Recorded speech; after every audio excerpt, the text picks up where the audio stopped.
I hope you all had a chance to enjoy a refreshing break and connect with some of your fellow attendees. I'm really excited to dive into the next topic as it's something I can relate to personally as a consumer and professionally as a marketer. So balancing personalized marketing strategies with ever-changing regulations and consumer data privacy expectations is not easy. The concept of consent management finds itself at a crossroads. We need to rethink how we handle consumer consent and strike a balance between the fast-moving tech world with these new laws. This is our chance to not only comply with regulations, but also build stronger, trust-based relationships with our audience. I would now like to welcome the following panelists from a conversation about the future of consumer choice.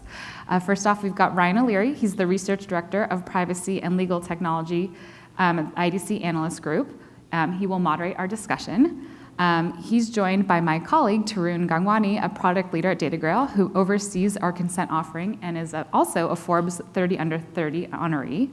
And then we also have Ty Sabano, the CISO at Vercel, who brings a unique perspective overseeing security for Vercel, a development workflow and managed infrastructure company.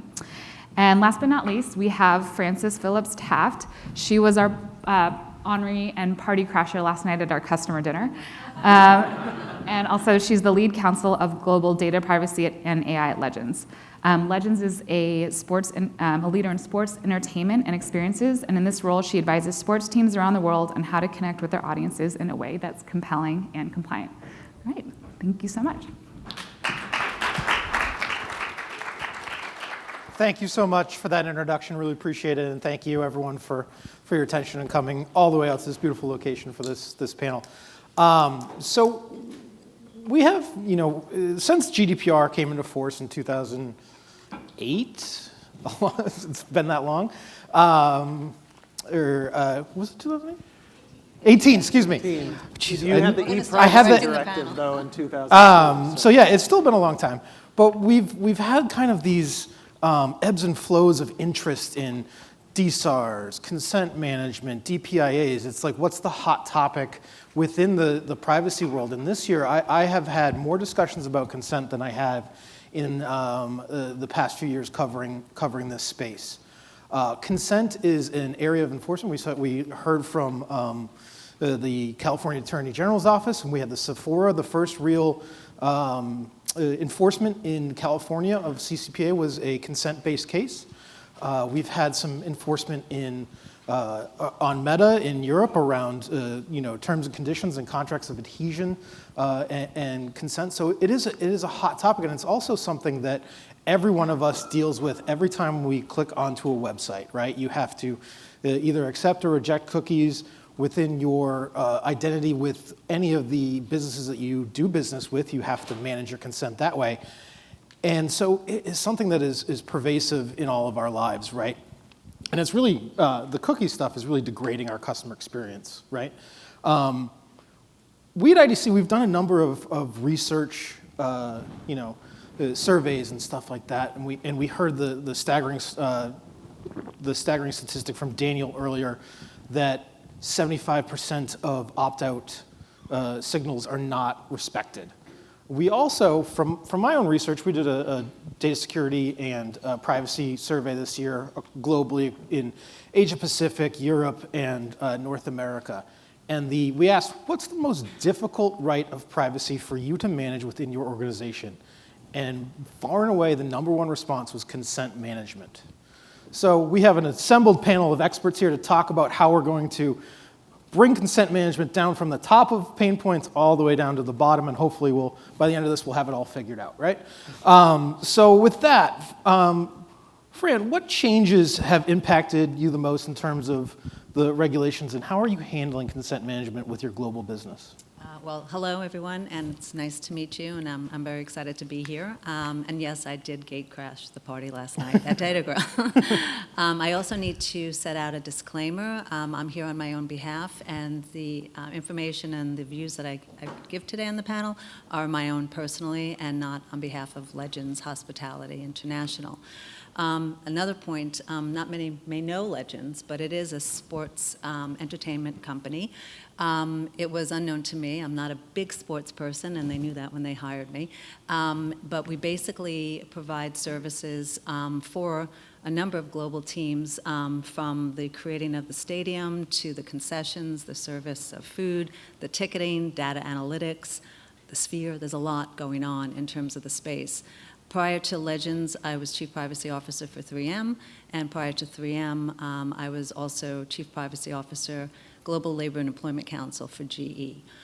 So coming into a new area, and again, cookies and consumer choice management, ad tech, it's a new slice of data privacy compliance for me. So I'm starting in a new company, in a new arena, AI and whatnot, and having a difficult time, if I'm candid, putting my arms around it all, and I can't do it by myself. So what I say, given where we are and it's not cookie management, it's website trafficking. It's what you put on the site and what's visible or not visible to the consumer and through those third-party vendors that really create the risk. So I think we're in an exciting space.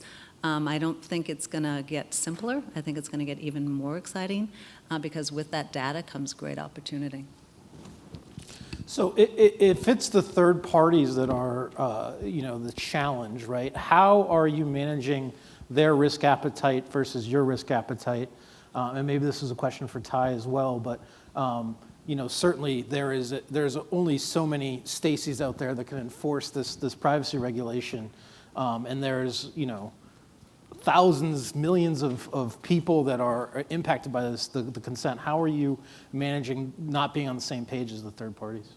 Well, it's a matter, I think there's a couple of different priorities, and it comes down to governance, and that has to do with any privacy or AI processes that you're putting in place. It's a matter of oversight, governance, and accountability. So the first thing I would say for cookies or website trafficking, it's kind of what do you individually have on your, the tags or the pixels and whatnot. So it's a cookie audit of your own processes and protocols in terms of the management of that aspect. And then it's the inventory and the vendor management for those third parties in terms of what they're doing and why they're doing it. And then it's a meeting of the minds, and it's a transparency in terms of the documentation, which is, again, a hurdle in tandem with the legal requirements of those cookies or trackers or whatever it is that you have out there. And that's not a one-shop-fits-all approach because every jurisdiction has different requirements. So you find yourself in a situation where it is a puzzle. It's not even the 500-piece puzzle. It's a 3,000 and plus puzzle. And you're like, where do I start? So it all has to come down to what do you have? What's the purpose for why you use it? What's the third-party vendors, suppliers, and whatnot in terms of that roadmap, in terms of their usage, and then the documentation, transparency, and alignment. And quite frankly, it's with the support of third parties like DataGrail and other companies to provide that sort of compliance to get it right. So Ty, you have a unique perspective being in developer workflows, dealing with a lot of third parties, as well as being the CISO of your organization. How are you managing this, and how is this resonating with you? Well, I don't know if it was intentional, but when you said 2008, I started thinking back to when I was at JP Morgan Chase. And so I reflected back to different changes and paradigm shifts that we've had with technology. My first computer was a Commodore 64. But in the reality of getting into how we all leverage technology to, say, access our money, thinking about when we started to go mobile first. There's been different pivot points in adoption of technology, and AI is just on the cusp. We're seeing a lot of power. I think as we broach deeper parts of this conversation, we'll get into some interesting topics. But during 2008, I don't know if everyone remembers, there was this company called DoubleClick. So let's hone in on a third party that did something a little bit different. And so for me, when I think of this company, it is a third party, but guess what they were doing? They were doing telemetry and intelligence and measurement and identification of you, but without the social security number because they created their own unique ID. But what they ended up doing was talking to all these influential websites and putting that cookie, that third party cookie, not the first party. And so from that instrumentation, Well, guess what? You have access to all this wonderful data at the third party that can say, we see all of your habits. And now we have confidence in the way we market to you. And so in 2008, guess who acquired DoubleClick? Google. And so you don't hear the name DoubleClick that much anymore, but the concepts of the way we track this information has been pervasive. And so as we look into the world today, I think there's a lot of challenges of first-party versus third-party cookies. But in the reality of how we have to market and get consent, I think that we're still tripping over our feet left and right. And so we look at 2018 and the emergence of GDPR and the pains we all went through to say, what does this mean? A lot of people went and bought a specific company product, rolled it out. It was not good. They had the word trust in their name. Maybe that works for some people and that convinces them. But I think the principles of the way we operate are so critical and foundational. So I really appreciate a lot of folks that are truly thinking about, well, how do we actually manage this consent? How do we ensure that we're building privacy and by design? And so as we take these foundational steps with our companies, with our programs, with our software, we get a better sense of what is actually happening. But in the reality of it, to Daniel's data points this morning, like if we're not even seeing 90%, right? We're seeing 10% of the vendors come through, and then you actually have to go load all the cookies, and then you have to get the third-party cookies, and then you got to let them persist.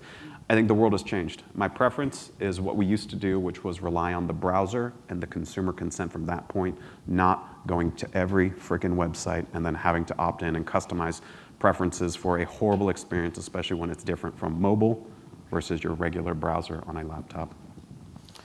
Tarun, from the DataGrail perspective, how is this challenge going to be solved?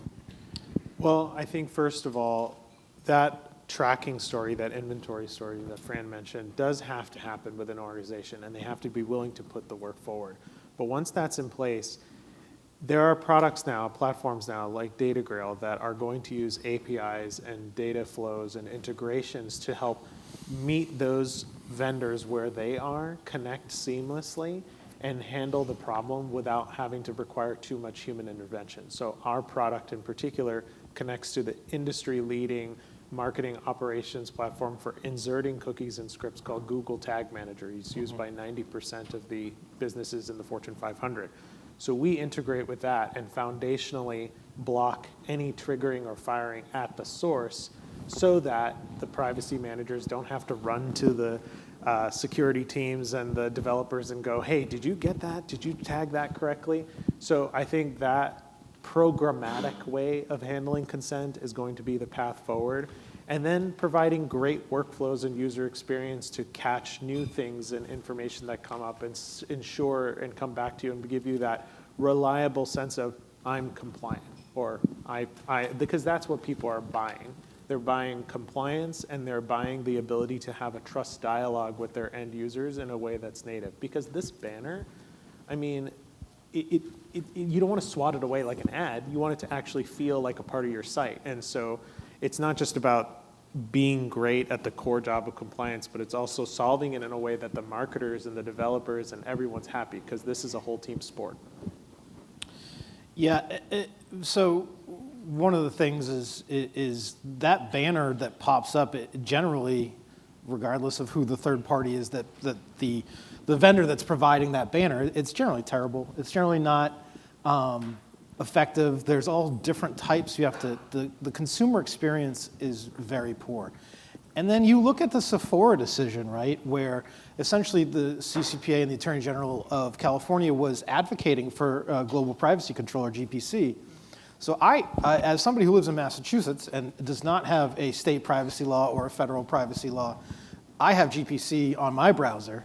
But what ends up happening for me is anytime I click on a website, I get shamed into not supporting their ads, right? And then I have to, there's a whole rigmarole that has to go through that is making my consumer experience bad. So how do we navigate the consumer experience versus compliance versus managing identity across experiences? Yeah, empathy is going to be the critical aspect when we think about how we build these experiences. And so I think sometimes we index on profit. And so I think the opening conversation was a really good one to start off this conference and conversation here.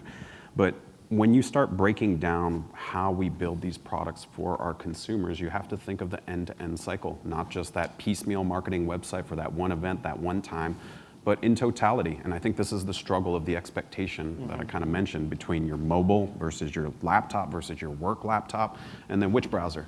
So GPC is great for Firefox, for Brave, but if the large providers are not going to honor GPC because it's not profitable, then I think we have a different conversation. And so I actually start indexing back to the way software actually works. How do we influence a lot of the open source frameworks and fundamentally honor that in the right way? The struggle will continually be, when are we going to prioritize that expectation of privacy and internet freedom versus profits? And so, again, I think we're at this crossroads and inflection point when we think about technology and how we interact with information. And so a lot of the AI-powered tools that you're going to use and the less use of a browser, I think, is a very interesting crux that we're looking at now. Well, tied too, I mean, part of the other problem is, let's say you do cross-brand, cross-journey consent, and you're able to handle all that. A brand doesn't want the case where they're asked once, and one shot, there's a rejection, and then across the board, they're rejected. So in addition to, yes, providing a great, consistent brand-to-brand experience, it's also the case that the brand should be able to earn trust, and when that trust is earned, ask again. I mean, imagine if you go to a retail store, and you've never been there before. You walk in the door, and the first thing, someone runs up to you and goes, "Hey, do you consent to marketing?" But that is literally how consent products work today. You arrive on the site, you don't know anything about them, but they're going to ask you for your data. That's crazy. What it should be the case is you put a GPC signal or something that initially is at a reject posture. They earn your trust through the relationship with that brand, and then they can ask you at checkout, or perhaps when you sign up for an email newsletter. So that's how we kind of have to, as together, with you, us, everybody involved, evolve the space forward so that it actually works. I think the struggle continues to be the attention span of most internet users and the ideology that we're speaking to. And so Totally. I love the concept, but wouldn't it be nice if every website you went through, it walked you through what the possibilities of the experiences were? The problem is you just want to buy socks today and you don't want to have the conversation and let me check out and not save all this information. And I think that continues to be a challenge for the speed and the expectation of that experience too. So how do we find that balance? I actually think it is GPC. It's just a matter of do you want the Cadillac experience or do you want the mid-grade? But I think earning that trust does take time. That's fair. And then in turn, maybe not using the technical jargon of our industry, but just being more lay about it, which is, hey, previously you made this choice. Now you've been with us for a while. If you do this choice, here's the benefit you get. That's right. We don't really talk about that at all That's right. in the industry yet. I think I'm going to interject one point. I think it's interesting because we're talking at a sophisticated level when most of the consumers are irritated that the banner comes up and they just click because they just want it to go away. From my perspective, I think it's bringing the discipline to the data and the visibility to what actually the companies are doing with the data. And that's the real bridge that we haven't really crossed yet. So from where I sit, I'm in a new job and I'm peeling an onion and I'm amazed to what the data is that we're finding out about in terms of some of the, the tags and whatnot, and concerned because it's why do you need that data? What purpose is that for? So I think it's the sophistication of the consumer, and they don't want to disclose the data if they don't know what it's for. And it's our obligation, and again, in the role that I have, is to give transparency to why we're using the data. And it's important because that reputation, again, it's a team sport, and they're going to a game, but they don't expect to be, necessarily what's the follow-up from that. So for me, it's a matter of they're monetizing the data. We all are. So it's a matter of the reality of where we are, doing it compliantly. And then my last thought is the sophistication of the consumer and the awareness, and I think I lost that thought though, but my thought had to do with it's the transparency and the visibility, and then to get it right and to bring the discipline to data. That's my key. It's kind of make sure that that's done. Just to circle that off too, with Francis's talk earlier today as well, that we would hope that sea change happens to where people are going to disclose more as a competitive advantage and differentiator to the brand, where they say, this is what we're doing. And I think, I truly hope as well that happens, because that will help a lot of this conversation. Well, you had the awakening with Cambridge Analytica, right? That folks were that social media users were in fact the product and not the consumer, and so once folks have started to realize, and I think it's more of a generational from my anecdotal conversations I've had, that their data is actually valuable and that they should be compensated for giving their data. It shouldn't just go into a data broker's store that you can sell. That's where that sea change needs to start. But what I'm hearing from the panel is that you have these consumer experiences that are, you have a large organization behind it, where you have a legal department, a privacy department, a security department, and Pam in accounting is not necessarily talking to Jim in legal. They're not, they had a fight or something and they're not talking.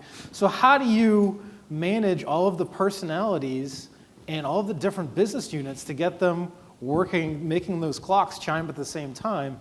From your experience, Fran, what are the challenges and how do you combat that? I think it has to do with the governance, and I think on the earlier panel with Shannon and others, they talked about the governance committees. And again, coming into this type of company, it's different than the GE or 3Ms.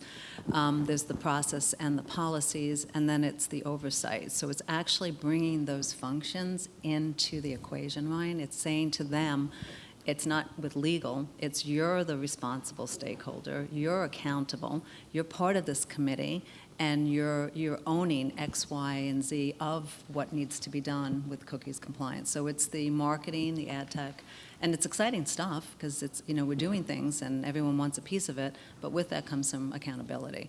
And so they're in with the evaluations, they're accountable, there's action plans and projects to remediate some of the issues that we're finding. So it's that ownership, right? I like the idea. I think execution is always very difficult. So even if you have these committees and you rely on human candor to fill out questionnaires, I think where the rubber meets the road, and I've been working in security for 20 years, and I did this for software security at scale many times, privacy follows the same pattern. We want to trust people. We want to assume positive intent. But then when it comes to the verification, trust but verify, we really struggle there. Current generation language, sus by default, is very important.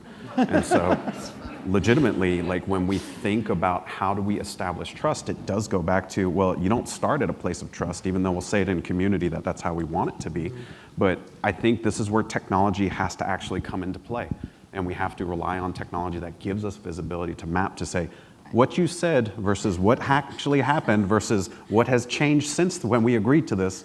Here's the reality of all the data that we've actually funneled in, and here's where it's going. Well, and as a consent vendor, we realize because it involves these different people, we have to be able to communicate to them at the levels of abstraction that they understand, right? And so you've got the privacy manager that doesn't usually understand how a network request works and a cookie and an API fingerprint, but the developers do. So the right vendor, spoiler, I think we're doing a good job, we have the layers of abstraction underneath for a developer to go, oh, I know exactly how to get this information, accept that preference, and take it downstream to a system. But at the high level, a privacy manager can go, okay, I know what a classification is, I know what to do, I can set the text, pass it to legal. It's building software that facilitates the workflows of a committee behind it that will make this happen. And that's imperative. And just, I should tailor that, you have to operationalize what it is that you're actually setting out to do. Mm-hmm. That's really the gap when you have a privacy compliance program where it falls down on many accounts. And again, the questionnaire is painful. So it's like you send questions and you'll get responses, and you know enough to know you're not getting substantively everything you need to know. So that's why I think it's very important to get the landscape using AI tools now in this realm, and understanding where that data lives and sits, who's using it, accessing it, and how we're managing it. So. And we're excited by AI too, helping with that, because also privacy managers don't really know what that cookie is or not. And I think AI is really good at that problem, like classifying and telling you, I think it's probably this, and we're excited to innovate there as well. So the other thing that I've heard a lot is, you deal with a company, right? You have that rapport and that trust, but every time I interact with this company, I have to make a consent choice. How are we going to standardize our consent choice, the dynamicism of it in terms of it being able to be revoked at a moment's notice or given again, across my identities and my interactions and the channels with which it's not just cookies that are, you need consent for. It's any sort of marketing activity, the balancing test of making money versus, generating warm fuzzies within our consumer base. How is DataGrail and kind of the consent providers helping to accomplish that task? Well, it's a really hard problem because, again, the third-party, first-party discussion, third-party cookies were great in that they allowed cross-site, cross-device tracking, but they're also invasive and creepy. And so now you need to come up with new solutions that are secure from the beginning, privacy first. So as DataGrail thinks about this, we do think there is a concept or a need for a universal identifier that can be minted by the company that chooses to use our product. And then we provide that dialogue to ask, who is this person, in a secure way, collect that information, and then pass that to the next experience so that it can be picked up right where they left off. And anytime a person makes a change, we take it back to the singular UID and store that preference. That's what we're working on right now, but it's a pretty tricky problem because you've got mobile devices, connected TV, your web apps, and so we'll have to innovate together to figure it out. But that's the best I've got. But you all are the front end experts, and so do you see another path to this? Well, I think Ryan, you got to stop clearing your cookies, otherwise your consent won't be tracked effectively. Like that's part of the challenge. Is like depending on your browser choice, that does create some opportunity. And if you have configuration settings that say wipe all my cookies every time, well, you're going to have a fresh start to this game on the internet every time. And so I think that's the struggle of technology. And I think the rise that really gives me concern is this concept that the IP address is something that we should be indexing on to say, well, you keep coming from that IP address. Well, it could be a whole college. It could be a whole school, a university, and a single IP is something that's really tricky. And let's be real, use your VPN client. Use your VPN client in a browser. There's a lot of options, and so that concept that we can just fingerprint an IP, I think, is a real fallacy that we're falling down on. And I'm actually seeing the supply chain where now customers are expecting us to not even take IP address, and I go, how do they expect us to give them the web, right? And so I don't know. Like these are really interesting conversations to have, but I do see that abstraction occurring further where people just want to consent and be comfortable with what is that line, because you're still unclear. What are you going to do with my data? Let's be real. We don't know what we're going to do with your data until we know what you're going to do with your data. And so I think the rise of AI has driven a lot of these conversations. And look at Reddit, where they've given access to their API to a specific company. And it's interesting that the users that were using it as a community forum probably didn't think that they were giving away their knowledge, their identity, all this information. And so I think we're watching that with even our professional networking capabilities like LinkedIn. There are questions that pop up and people are populating answers, and I look at my peers and I go, are you sure you want to just give that away for free every time? I don't know. And so I think you've raised a really interesting question, but I don't think there's an immediate easy answer. But I think first we have to get a grasp around like, what are we doing with the data? How are we going to have that inventory? What is our stance? What is our philosophical stance as a company, and where's the bar? And so I think that's something that you have to unpack with your leadership team as well as your product team. Friends, as a business, from the business perspective, how are you managing that? It seems as though your clients probably want to know everything about their customers in terms of who their favorite player is so they can sell them the latest, greatest jersey. How are you managing kind of that aspect? Well, again, as I mentioned, it's an interesting dynamic because for Legends, we're servicing on behalf of the team. So it's a white label enterprise. So you won't see Legends, you'll see the team. And we're finding out it's not our data either. It's the team's data. And it's very clear it's their data and how we manage it. But we also want to, again, it's a business. We want to increase sales and tickets, and it's global merchandising, it's ticket sales, and data analytics entail. And we just merged on Friday with ASM Global, so now we have venues and entertainment as well. And 95,000 employees, from what I understand. So it's big. So I think what we do with the data and how we use it, again, I like to think of myself sometime as a Winnie the Pooh type approach. Keep it simple. Like what's the purpose? What do we want to use it for? And again, I'm in a new sandbox. So when I go into these meetings, I'm 3 months in. And it's like I'm playing in a sandbox, and then I feel like I'm in quicksand. I'm like, what are we doing? Why? So it's a matter of figuring out why we're doing what we're doing with the data, the purposes and the consent and let's bring it back to the consent management. What do we say we're going to do with that data? What's the representation, and what are we actually doing with the data, and what are the guardrails? So I'm not saying don't use the data, just use it in a way that's compliant for what the intention was originally. And if we want to use it differently, disclose it and be transparent. And that's a play field where, we're all in it. We understand and we have identified what the purpose is and why we want to do this for the team or third party. And then we manage it in line with what the regulations are, which are fluid. That's the other caveat. And it's not a one-time fix it and it's done, because they're changing. And again, it's not a cookie. It's a lot of different things. So you have to constantly keep your eye in line of sight, and that's a full-time job and plus in terms of what's on your plate. So I'm relying on, law firms as well as, the internal owners, as well as external support to get it right, and trying to be as clear as possible as to what the risk is and what the liability exposure is if we get it wrong.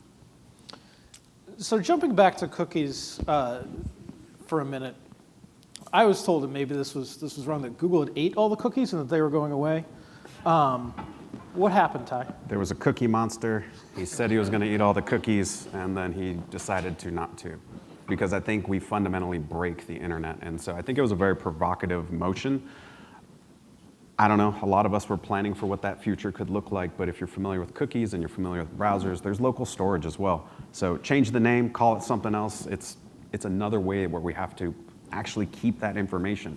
And so let it be a browser plugin or that local storage within the DOM, the direct object model. Like, there's a lot of things that you get to store as part of this interaction. And so where you store it, how you classify it, again, if it's your AI model that you've tuned to say, here are my preferences and this is the format of the JSON that goes into it, I think it's really important as we evolve to understand it is back to the consumer and their consent. The struggle that I still think we have, regardless of cookies, because most people have no idea what they are, is that we have to ratify our language in a very simple way. Updating our privacy policy is easy to us, but as a consumer, is it easy to read it? Like, you're going to tell me every major technology provider, you've read the privacy policy? You haven't. Maybe you're jamming it into AI to tell you a summarized version now, but I think that's part of it. And so when we think about that empathetic way of how we operate our programs, how we roll out policies, folks aren't going to read it. And so that attention span is something we have to key into.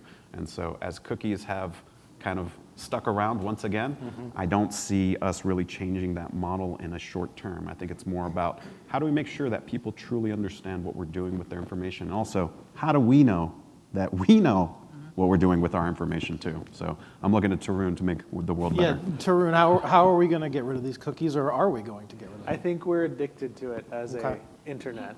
So I don't know if that's going to go away. And Google's answer, by the way, is just for Google services and just in Chrome will help you. But for everything else, forget the privacy sandbox. So they gave up. So that's why this is a really hard problem. And Fran, I really appreciate the sophisticated system that you're bringing up. I work with many clients, and your ability to articulate just how complicated scripts, cookies, fingerprinting, all this stuff, all these technologies exist. In the end, even if we did get rid of cookies, we have a bunch of other things behind it. And so whatever we do, it has to start from data flows, integrating seamlessly into those flows, and making it easy for an enterprise to turn on and off those things based on compliance, based on privacy policy, in a way that is just a great user experience. That's the prerogative of us, and that's for all of you to challenge us to make sure we can help you with that. And I think you make a very good point, not in terms of my sophistication, but in terms of the consent and where it starts from. Because the reality is you have these options for the consumer to select and opt out. But are you actually complying with what they agreed to do? And how does that work in terms of the firing of those elements too? So that, again, it's like you can have a tool in place and not complying, which is even a higher risk. And that's the stat. It's a 75% stat. And I ran that research in the company to come up with that stat. And it was shocking to me as just a consumer to find out that, hey, I said no. Why is this cookie still there? And why is this script still firing? And it's hard. it's not like people don't want to solve the problem and actually put a privacy forward stance. It's just really tricky to connect to those integration, create those systems of integration, and then when your marketing team decides to test something new, then you're already out of compliance again, and then discovering again. So this is a really tricky problem, and I'm totally empathetic of how hard it is. I love the attention to detail that we can have with all of this effort for tracking consent, compliance, and doing all the right things. I think the struggle, as a person with security in his title, is breaches and incidents. And so even if you do all the right things, great. Guess what? There's data brokers out there. There are scripts that are just siphoning your data. There are third parties that get compromised because of the supply chain that actually occurs because you didn't know all the way down the line to that third party that's using another third party script that has scraped all your information. And these aren't scare tactics. This is very real. So tell me how many letters you've received in the mail that says your information's been compromised. And at this point, do you care anymore? Do you even read it? Did you engage in additional protection? I think I have at least 7 lifetimes of Kroll monitoring at this point. Is it making it better? Did it stop any of the incidents? No. And so I think we're getting desensitized to a lot of this.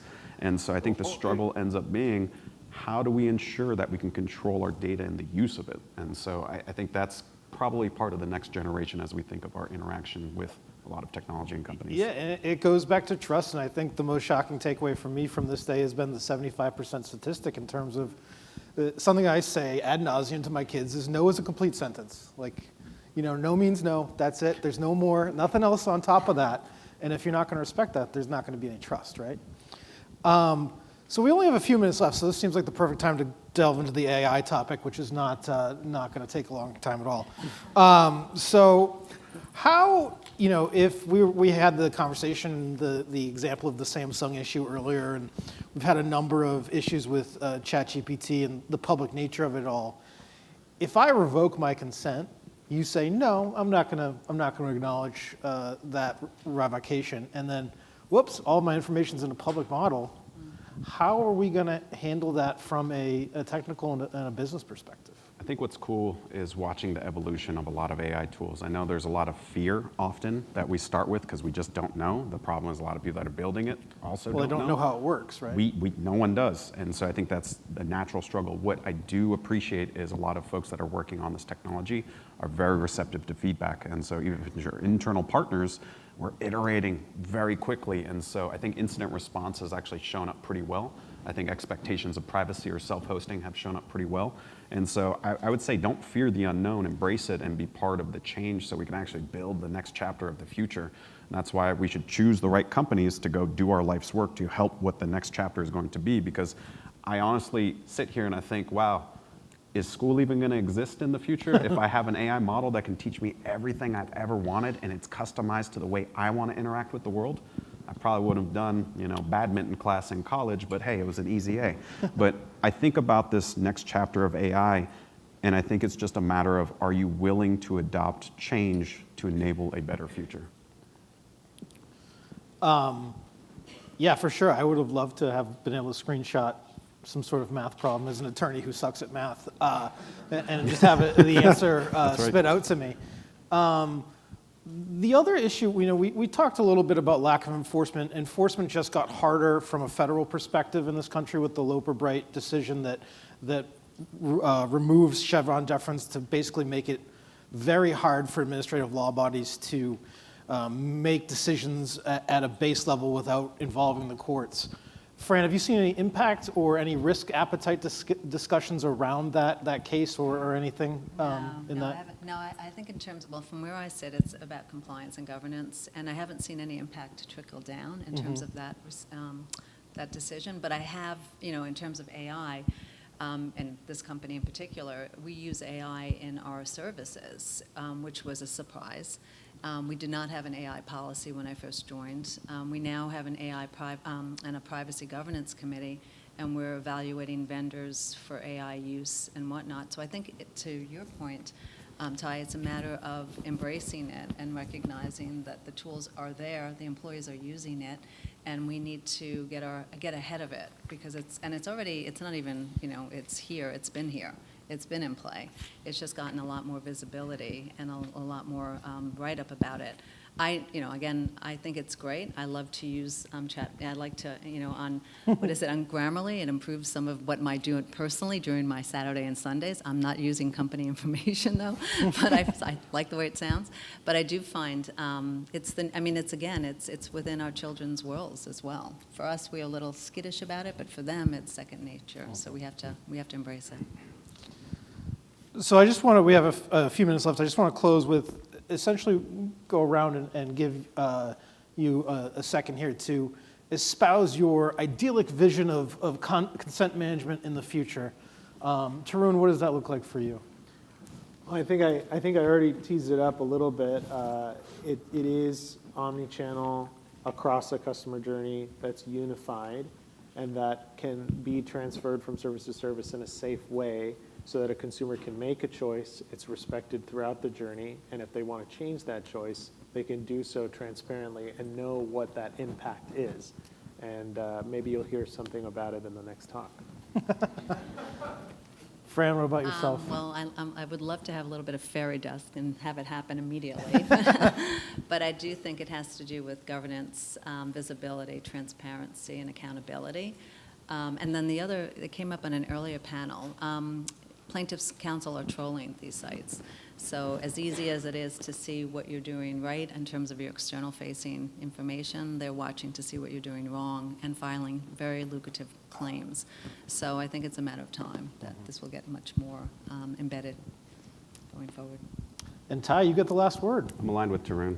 I have an expectation that we have this localized preference that's not uniquely identified. It is something that we have as part of our preferences, but your children should also be part of those preferences as well, and it should be coming with your browser, with your phone, with your provider. And I hope and I pray, and I will fight for this in our future, that it is respected. I think that is all part of our jobs in this room, to make sure that we're educating a lot of the folks in our teams, as well as our families and our kids in the next chapter. So I think taking the extra effort to coach alongside of these changes is a big part of being a champion for privacy expectations. Well, on behalf on Tarun, Ty, Fran, and myself, thank you for your attention. Appreciate it. We'll be around probably hanging out if you want to chat, but thank you so much. Thank you. Thanks, Ryan.